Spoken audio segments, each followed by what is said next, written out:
Bill Gross summed it up best. Mainstream America is slowly being cooked alive, and people who aren't prepared for that aren't going to make it.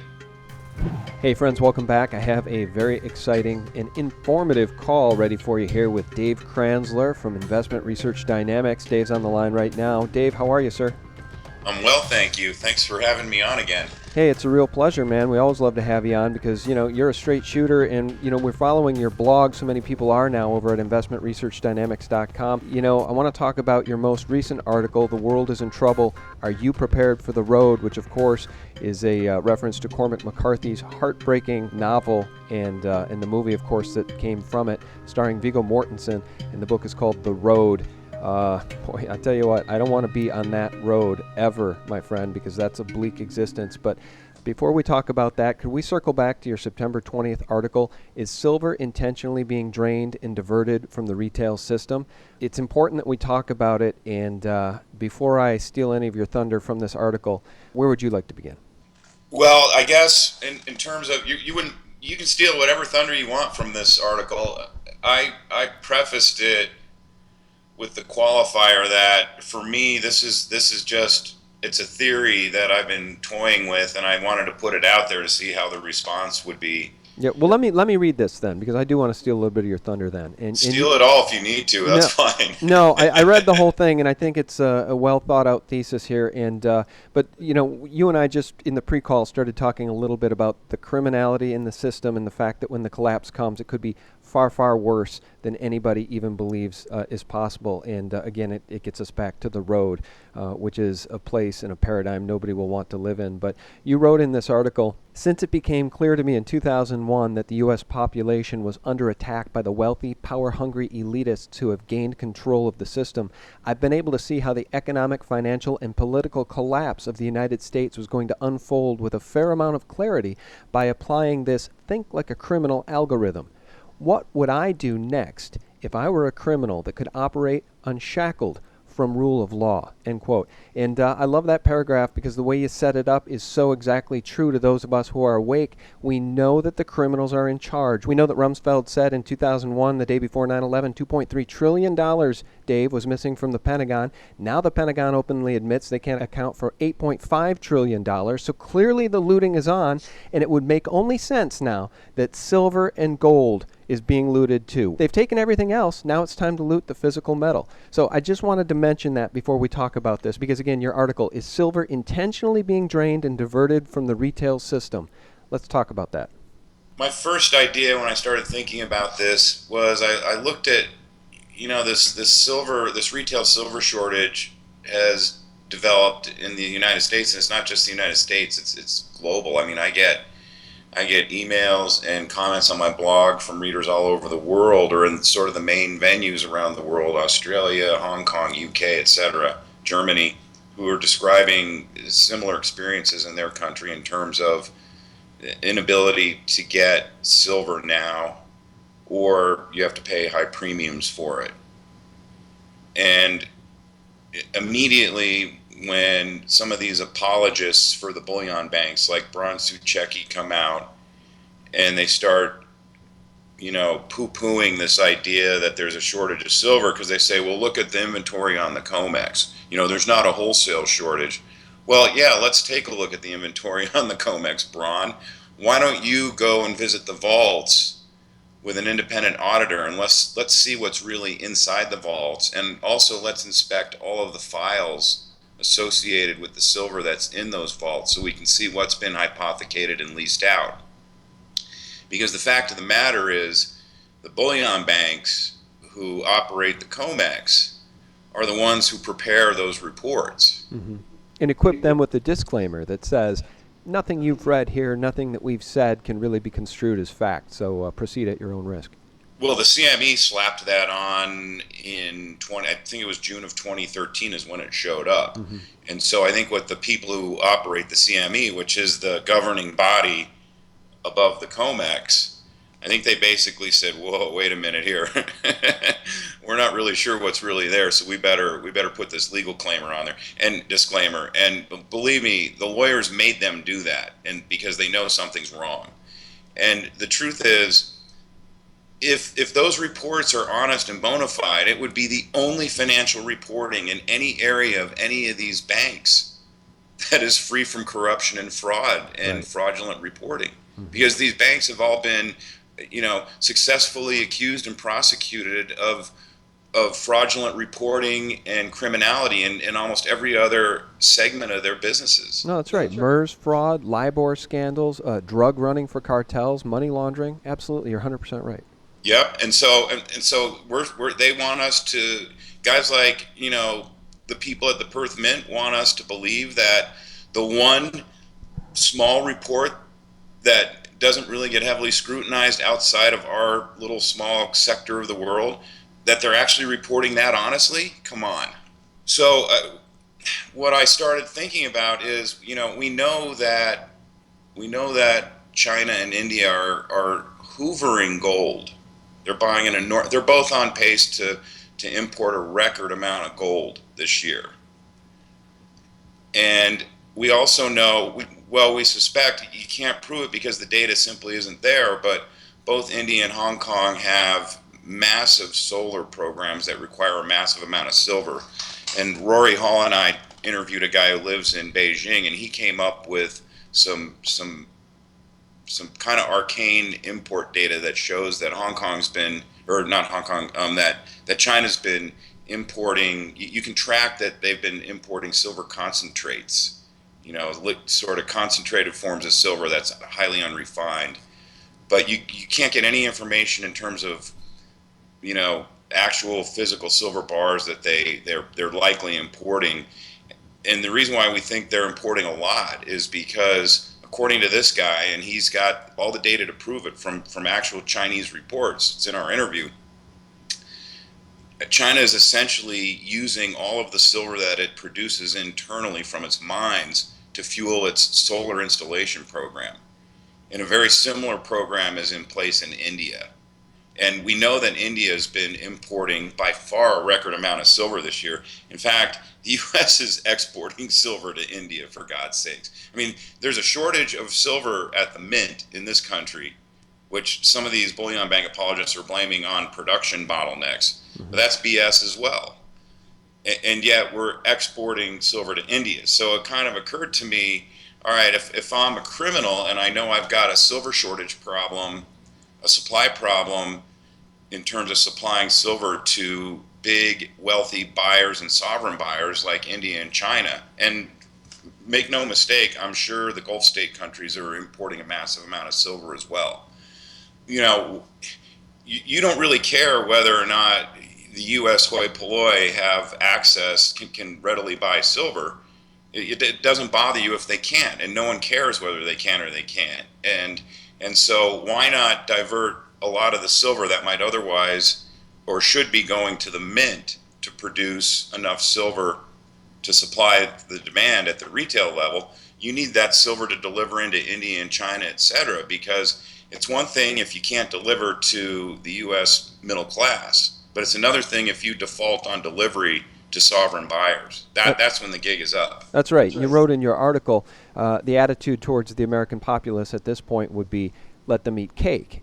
Because you know the U.S. Mint is required by law to produce enough silver to meet demand, and yet they're restricting the flow of silver. They're rationing silver eagles because you speculate that they're trying to stem the tide somewhere else. So, is it India? Is it China? But then you go on in your article to actually come up with another thesis, which is, maybe because they want to move us to a cashless society, maybe the best way to implement that and prevent any black market trading in silver, which is really the common man's metal, right? The poor man's gold. Let's get all of the silver off the market as quickly as possible. So that's an interesting thesis as well. I tend to think the first thesis is more correct, that, big buyers, deep-pocketed people that are tired of the fiat dollar and can see the paradigm coming to an end, want silver and gold in physical form. That's what I think is going on. But your second thesis is interesting as well. Well, I think the second part of the thesis, or the second thesis, I don't think the two exist on a standalone basis. I think the second part of it would be a collateral benefit for them. Right. But you're right, and that's why I put the first thesis first. I think that's what's going on, right now, Mm-hmm. and it's an immediate need for the silver. But then they say, oh, well, guess what? We'll kill two birds with one stone because we're going to move to a digital currency, Hmm. and we don't want a very large percentage of the population to own gold and silver because otherwise it'll make it harder to impose our will and a digital system on the entire population because a black market currency market will develop and an underground economy will develop based on the use of precious metals. Right. Well, before we talk about the collapse and getting back to the world is in trouble and this the road metaphor, the Cormac McCarthy novel. Oh, just real quickly, and I Sure. had one more point about the second part of that, or the second thesis, and that is if they can drain the metal from the retail system and limit the access or the accessibility of gold and silver to the public, then they don't have to confiscate metal.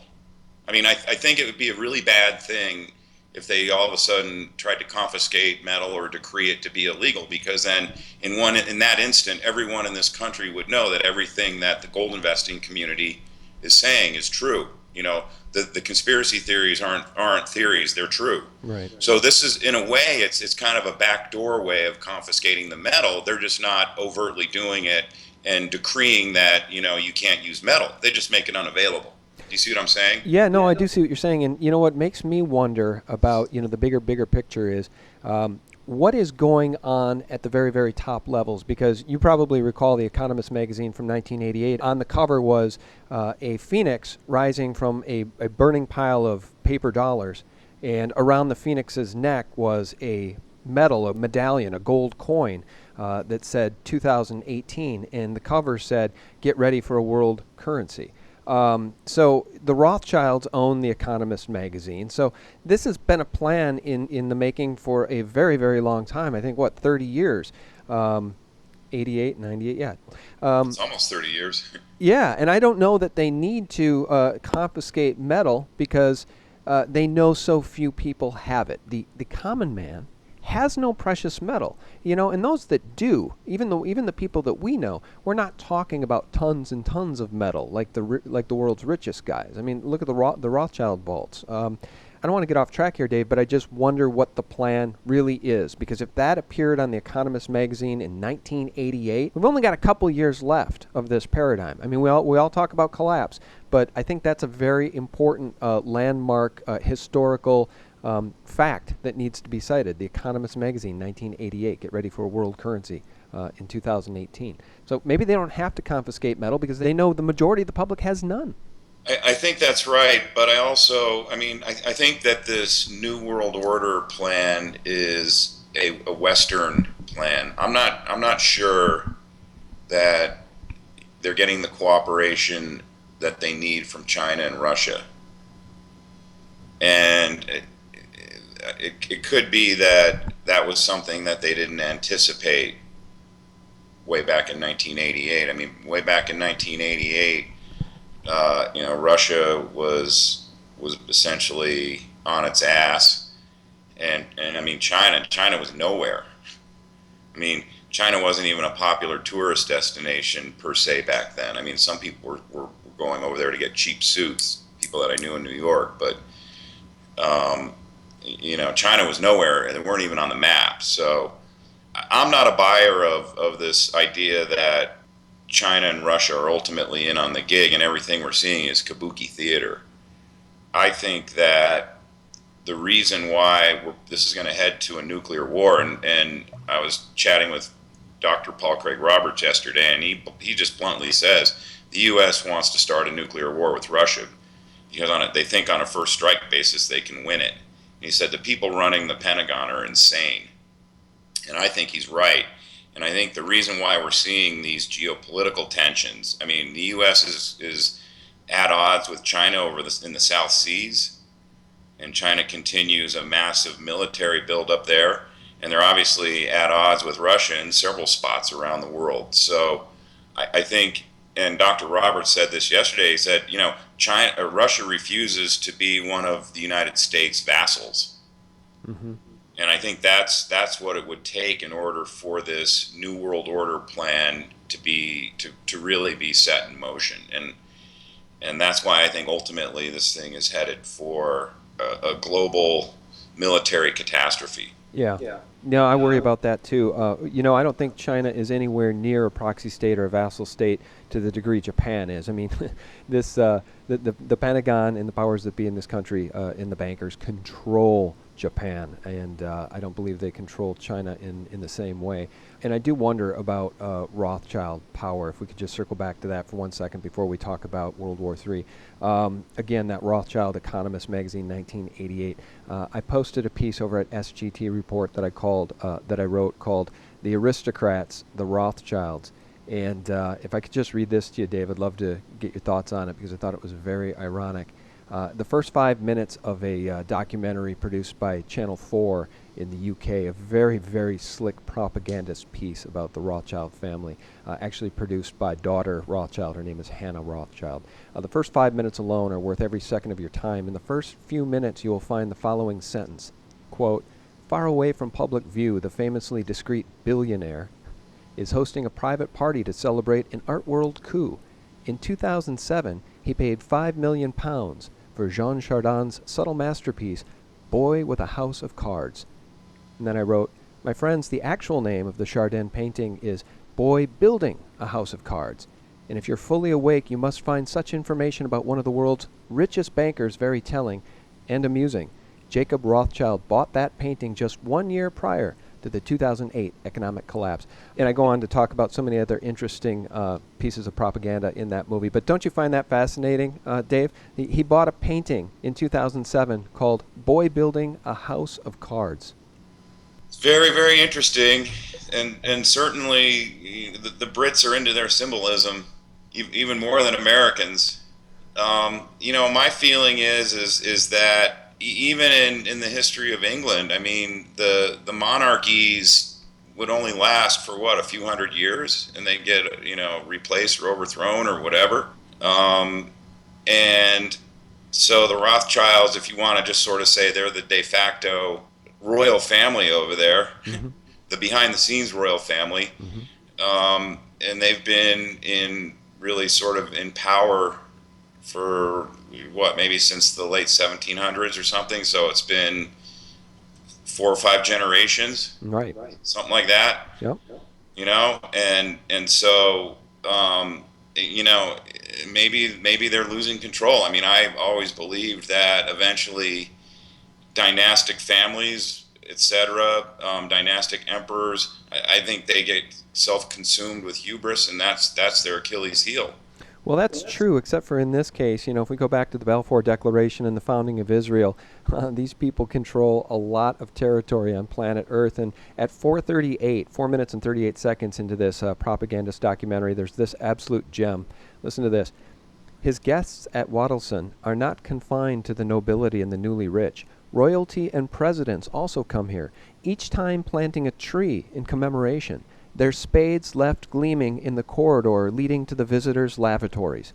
Honestly, that was actually the voiceover written in this thing. And I wrote, "How priceless. The shovels that kings, queens, and presidents used to dig holes on the Rothschild estate are left on display in the hallway leading to the visitor toilets." Are you starting to get the picture?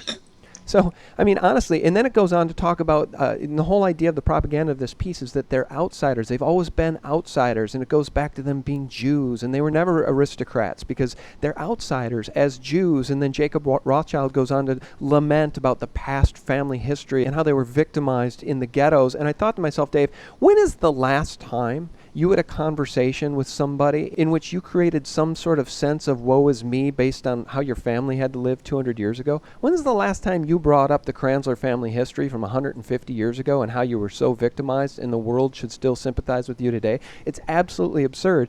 And then, of course, they try to sell this off as you watch him buy these 5 and 10 million pound paintings and build new buildings in which to house them. They try to leave you with the impression that he's only worth 550 million pounds. It's utterly laughable. So I don't want to get too off track there, but I just think that the propaganda that we're being absolutely beat about the head with from all sides in the Mockingbird media is just astounding. And I don't think that the sheeple see it coming, man. When this collapse comes, when we hit that Cormac McCarthy, the road paradigm, the sheeple are going to wonder what the heck happened because they don't see it coming.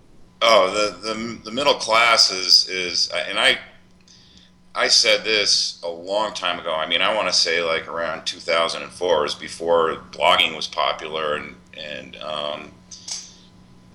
I used to submit a lot of material to, well, I still do, to La Metropole Cafe's nightly Midas report, and I just said, the middle class has a massive 2x4 being swung at the back of their head, and by the time they see it coming, it's going to be too late to duck. Yeah, that's right. Can I play this soundbite for you? I mentioned it before we started the call. You haven't heard it Sure. yet. I want to play this for you. This comes from a YouTube channel called Pockets of the Future. This guy did a video called How Do I Figure Out What's a Hoax and What Isn't? And in this video, he talks about those who are awake versus those who aren't awake and how everyone's going to deal with the collapse. Listen to this. So the people who live in this American system, believing in the American dream and thinking this is the greatest country in the world, buying into all of the hype, they are going to struggle greatly when everything collapses around them, because it's going to be impossible for them to make sense of what's going on. They're just going to look at everything as being completely unfair. And part of the problem with our system is the powers that be have created the illusion that they can control everything and take care of everything, and the system will last forever. I've talked about this in previous videos. It is a very difficult thing to overcome. Okay, so I think the point there is that the collapse is coming, right? The dollar paradigm, the petrodollar world reserve currency paradigm is in the process of collapsing. The sheeple are unaware of it, and when it happens, they are going to have even a harder time dealing with the collapse than those of us who know what's coming, because at least we're mentally prepared.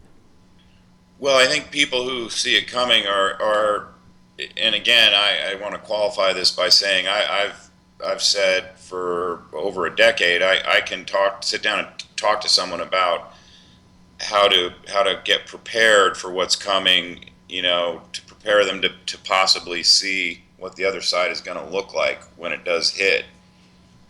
But you got to ask yourself if you want to really be around to see what the other side looks like. I haven't decided whether I want to be around to see what that looks like, because every year that this drags on, I have a foreboding sense that the other side is going to be really bad, and every year they extend the pain and kick the can down the road, it's going to be offset equally by how bad it'll be on the other side. Well, let's talk about that. You wrote on Wednesday, "The world is in trouble. Are you prepared for the road?" Of course, talking about Cormac McCarthy's novel, The Road. You mentioned that when you talked to Dr. Paul Craig Roberts the other day, he said that the people in the Pentagon are insane. And I don't think anything more true has ever been said, man, because the U.S. is stationing nuclear weapons now in Germany against Russia. I mean, it's madness. We're closer probably to thermonuclear war than we've ever been. And is that Paul Craig Roberts' take? Absolutely. Yeah. Because it's in the U.S. military doctrine now. It's the Wolfowitz doctrine. Part of that is that the U.S.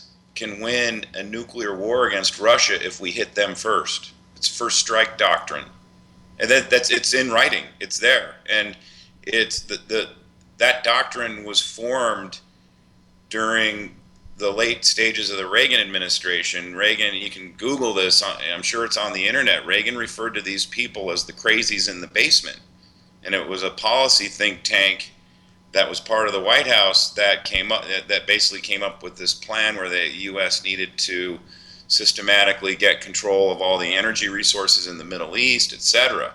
Well, those guys were Paul Wolfowitz, Donald Rumsfeld, Dick Cheney. Those were the guys that were the crazies in the basement. Well, guess what? Fast forward to 2000, and all of a sudden those people have key positions in George W. Bush's cabinet. Yeah, well, that's right. And Rumsfeld and Cheney together in the Reagan administration, Paul Craig Roberts would know this well, they came up with the continuity of government plans, which were kept secret, and were rolled out, I believe, on 9/11. And, Dick Cheney and Donald Rumsfeld are two demons, and Paul Wolfowitz is right up there with them. And Pure evil. The pure evil, man, in this neocon agenda to take the world to the very brink of thermonuclear war is pure madness, because now the whole world can see the fraud that is the war on terror. We can see that now in Syria. As Putin says, oh, you guys want to fight ISIS? Well, we'll come and help you. We'll fight ISIS. But of course, that's not what the Pentagon wants. The Pentagon wants to make it look like we're fighting ISIS as we fund and help ISIS topple Assad. I mean, the whole sham has been exposed. That's right. And I told people, I don't remember if I put it on my blog or not, but I mean, it was a brilliant move by Putin. When I saw his response to that, oh yeah, you're right. We do need to fight ISIS. We're going to move our military into the town where Assad lives and rules Syria from. And I saw that and I just laughed. And then my thought was, Putin was probably thinking to himself, okay, Obama, your move. Well, guess what Obama's move was? Move 20 nuclear bombs into Germany. Mm-hmm. And it goes against the non-proliferation nuclear treaty that was signed. I don't even know what year, but there was a treaty signed globally to not proliferate nuclear weapons. Well, guess what? We're moving 20 nuclear bombs into Germany. Each bomb is 4 times more powerful than the bomb that hit Hiroshima. It's absolute madness. And we saw what happened in Tianjin, China, right? That event, that explosion that is really yet to be adequately explained. There's been several since then. Yeah, but that was the biggest, most devastating thing I've ever seen, really, aside from a nuclear explosion. And I know there's been big explosions at chemical plants, in Texas, and I get all that. But look at the crater, and it filled with water, and look at the evidence of kinetic weapons from space having been used. Mike Adams at Natural News reported on that. I initially thought it was probably some sort of suitcase or micro nuke. But I'll tell you what, this escalation of World War III is now taking place in very quantifiable, very tangible, very horrifically frightening ways, Dave.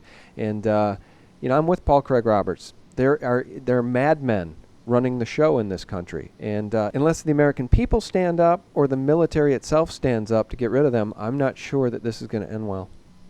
Well, again, I kind of came to that conclusion quite some time ago that this was eventually headed for war. I mean, that's what history tells us. When an empire nation's economy is collapsing and there's nothing they can do about it, and when their global empire is collapsing and there's nothing they can do about it, what do?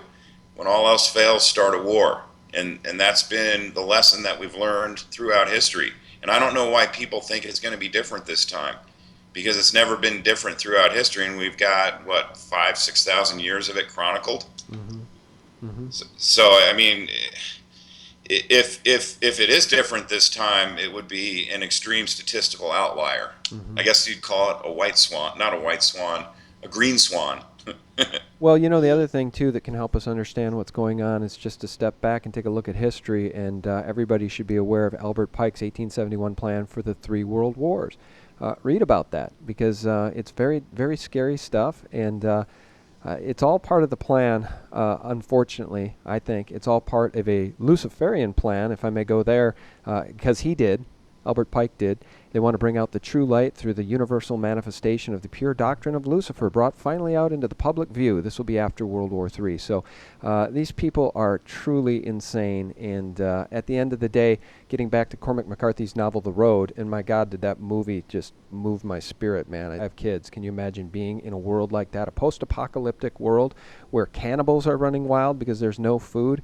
That is not a world anyone wants to live in. And it kind of seems like that's the world they're taking us toward. Well, it's interesting because, again, I haven't seen the movie, because if you really like a book, the movies always ruin it for you. But from what I've heard about the movie, it's slightly different than the book, and the outcome, I guess the way it ends, it has a spark of optimism in it. But the book is I mean, it's pure apocalyptic. And it starts out, it's just the man and his boy, walking. They're trying to get presumably from the north to the south to where there's warm weather, and you don't really know what has happened. I mean, based on the visual descriptions that the author provides throughout the book, you assume that it was some sort of nuclear apocalypse. Mm-hmm. But he never says, and he never comes out and says, oh, this was caused by nuclear weapons. I mean, you're enshrouded in darkness in the book. And unfortunately, Cormac McCarthy will never grant media interviews, and so no one really knows what his intent was. But I read the book, I believe it was 2008 or 2009, I forget, not too long after it came out. And I was just like, you know what? This is his vision of where this is headed.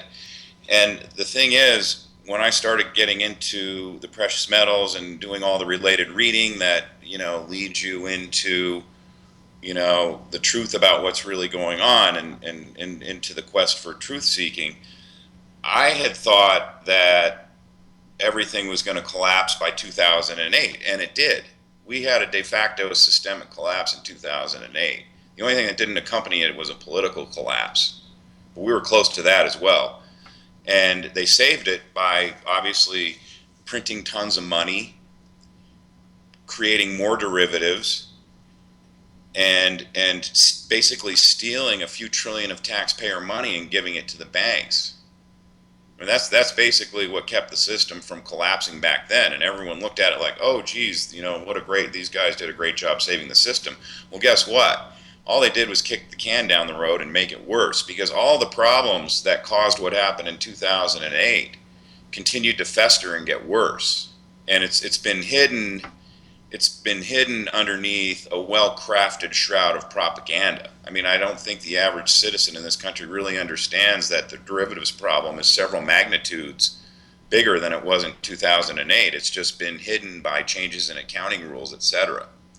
And the debt problem has continued to grow every year. I mean, for instance, in terms of the propaganda, the public belief is that we ran a budget deficit of about $500 billion in 2014, in the fiscal 2014. Well, then how do you explain the fact that the Treasury debt outstanding went up by a little over $1 trillion in fiscal 2014? It's because they're hiding their expenses and they take them off the books, etc. But the fact of the matter is the deficits continue to spiral up. And one of the things that they've done in order to help contain the growth in the budget deficit is they've been able to manipulate interest rates down so low. Well, guess what? The way they've done that is by piling on trillions and tens of trillions of more interest rate derivatives. And I would suggest that the reason that the Fed didn't raise rates last week is because even a small incremental rise in short-term rates is going to create the possibility of triggering a collapse of those interest rate derivatives, and that's when it's all she wrote. And that'll be a literal financial nuclear explosion that'll make Fukushima look like a day at the beach. Yeah, and as you're talking, I'm recalling Representative Konjorski's admission on C-SPAN after 2008. I think it was in February of 2009. He says, and it's shocking. He describes what was going on in 2008 at the height of the collapse. Listen to this. On Thursday at about 11 o'clock in the morning, the Federal Reserve noticed a tremendous drawdown of money market accounts in the United States to the tune of $550 billion was being drawn out in a matter of an hour or two. The Treasury opened up its window to help. They pumped $105 billion in the system and quickly realized that they could not stem the tide. We were having an electronic run on the banks. They decided to close the operation, close down the money accounts, and announce a guarantee of $250,000 per account so there wouldn't be further panic out there. And that's what actually happened. If they had not done that, their estimation was that by 2 o'clock that afternoon, $5.5 trillion would have been drawn out of the money market system of the United States. $5.5 trillion would have been drawn out of the money market system of the United States, would have collapsed the entire economy of the United States, and within 24 hours the world economy would have collapsed. Now, for those who've never heard that has to shock you to your core. $550 billion disappeared in an electronic run on the banks in the blink of an eye, Dave. And so when you say that we actually suffered a collapse in 2008, but they were able to just plug the hole, that's 100% true. There was an electronic run on the banks that was going to bring every nation, especially this one, to its knees. And somehow they were able to plug the hole. What I've always found fascinating, though, about that testimony from Kanjorski is the fact that, do we think for a minute they can't tell us who was responsible and who was draining all that money electronically? It's going somewhere, so where was it going? It wasn't mom and pops. It wasn't like thousands and thousands of different account holders. It was probably, it could have been the Rothschild cartel. My point is that we're never told that part of the story. You know, who was behind the electronic run on the banks in which $550 billion was drained in a matter of minutes? I mean, think about it was definitely the elitists. Yeah. So my point is, Whether and it your was the point, Rothschilds or not, you know, it was probably Henry Paulson and his ilk. yeah, it could have been Goldman, it could have been anybody, but the point is that if we know that happened in 2008, and we know it can and probably will happen again, that leads us directly down Cormac McCarthy's economic road of destruction. Sans nuclear weapons, sans Armageddon, an economic Armageddon is coming for the American people. And why don't we just summarize and finish up the call talking about that? What is your vision for the road? How bad is it going to get? Well, again, it kind of just depends on to what degree the whole everything melts down. And again, I think it's going to be impossible to avoid a nuclear war, but let's say in the best case that somehow war is avoided and you just have a massive global financial, economic, and political reset. I mean, apparently Bill Gross summed it up best. Mainstream America is slowly being cooked alive. Yeah. And people who aren't prepared for that aren't going to make it. And obviously your audience they've been preparing for this and they know what they need to do. Mm-hmm. And I don't think you're going to be able to feed your family unless you have a nice supply of, well, first of all, you're going to need a supply of food and water just to get through the first several months. And that's something Jim Sinclair has been saying for more than 10 years, because the systems will shut down and it's not like you're going to be able to go to Costco and stock up. Right. Yeah.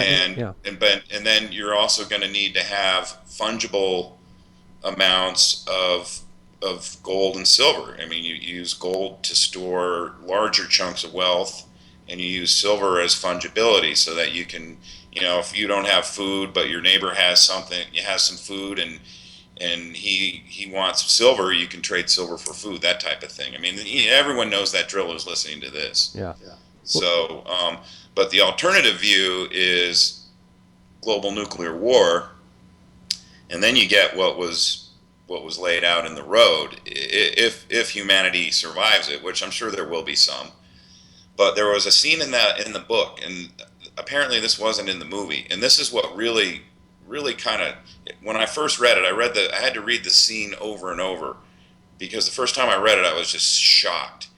So the boy and the man come across a survival bunker, and for some reason I had the impression it was somewhere in kind of, like Kentucky, somewhere around there, just based on the description of where they had been. Mm-hmm. And how they were traveling. Mm-hmm. And they find this survival bunker that was on an abandoned farm. They go into the farmhouse, it's been cleaned out already by other scavengers and groups of cannibals. Mm-hmm. And they find this underground bunker, and they lift it up, and when they come across these survival bunkers, they go in there and they look for canned food, propane, and bullets. Mm-hmm. That's what they need to survive. Mm-hmm. And they walk underground into this thing, and the novelist McCarthy describes, he walks into like this area that's like a kitchen, and the father reaches up, opens up a cabinet, pulls down this big can, and he looks inside the can, and it's full of 1-ounce Cougarans.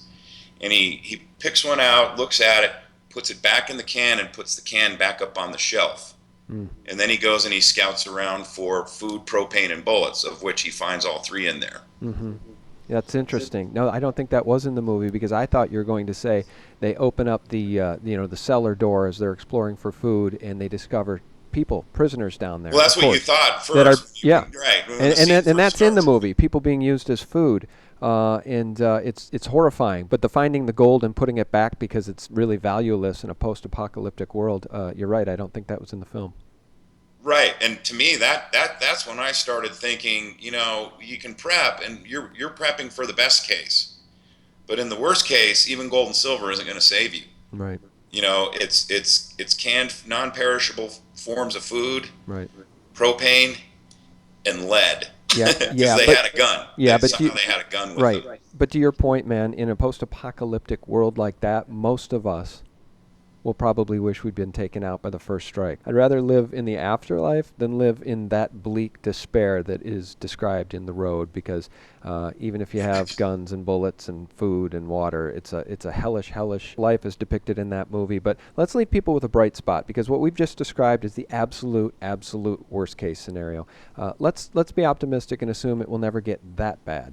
When I did my micro documentary, The Silver Perspective, back in, I think it was 2010, Dave, the price for silver was $21, and according to John Williams from shadowstats.com, the all-time inflation-adjusted high for silver was $138. Flash forward to today, 2015, silver's at $14, and according to John Williams at ShadowStats, because of all the Fed shenanigans and money printing, the current all-time high, inflation-adjusted high for silver now is $601. So it's just stunning to me that people can go out and get some measure of protection in the form of physical silver for $14. It's incredible. The precious metals are they're by far the best value investment I've ever seen in 30 years of doing investments and following the stock market and participating in just about every aspect of finance. However, and actually the mining stocks are even cheaper. So, I mean, I guess the point here is, if you have to prepare for the best case. And I guess in terms of a possible bright spot for derailing the potential for an all-out nuclear war, I started thinking just in the last few days that it's also very possible that we could see ultimately a coup of our government, and it would come from inside, probably military generals who are completely disgusted with what's going on. Now, Obama's fired most of the dissenting military generals, but I was having a conversation with a friend and a colleague yesterday who knows some retired military generals. One of them is a 2-star general who lives next door to him, and he said these guys all hate the U.S. government and they hate what's going on. And so you could eventually see a coup, and that wouldn't be unprecedented in history. I mean, I think it's a little bit of a long shot at this point. But, either way, in order to prep for the better outcome of what we've been talking about, you have to do all these things that are kind of textbook prepping, and it starts with buying gold and silver and buying it now, because the premiums are only going to get wider as we move forward. Yeah. Well, Dave, thanks, man. I really do appreciate your time. You've been very generous with your time today. Can you please remind people where they can find you? Tell people how to get to your awesome website, will you? Yes, it's investmentresearchdynamics.com, and I try to put out daily commentary on whatever topic is agitating me the most when I wake up. And I kind of specialize in putting out junior mining stock research and the housing industry, which I think is getting ready to fall off a cliff again. And I think the home builders you have to manage the position, but I think they make a great short sell opportunity right now, and it's a good way to add short side alpha to any kind of portfolio if people even still want to be involved in the stock market. But it's a highly leveraged way of shorting the stock market here, because we know eventually it's going to collapse. But it's investmentresearchdynamics.com. That's where you can find me. Guys, our guest has been Dave Kranzler from Investment Research Dynamics. And Dave, again, thanks so much for your time. Thanks for having me back on, Sean. I always love chatting with you. Well, thank you, sir. And guys, thank you so much for your support at sgtreport.com. Do check us out at thephaser.com as well, where I handpick videos and stories on a daily basis for you to see and read. And also at thelibertymill.com. Real news 24/7. Thanks, guys. Thanks, Dave. Hey, thank you. All right, man. God bless. All right, likewise, Sean. I'll speak to you soon. All right. Talk to you later. Bye.